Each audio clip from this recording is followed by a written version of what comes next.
So yun guys, may bago tayong order ngayon.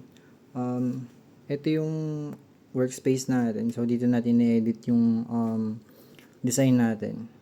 And then dito siya i-laser. Okay? So yung item na pagle-laseran natin is dog tag. Ito siya. Nilagyan ko lang ng plywood para lang guide tsaka coin. So yan, ito yung laser natin. Then ito na yung design.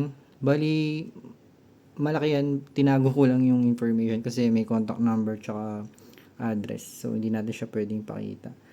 So, ito yung settings natin. And then, pwede natin siya i-frame.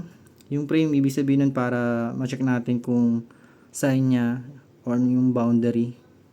Kung saan niya ipiprint or i-laser yung design. Ito siya. So, pwede natin i-frame.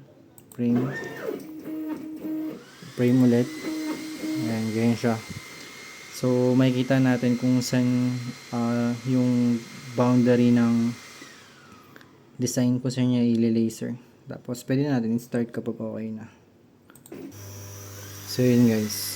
I-laser niya na yan.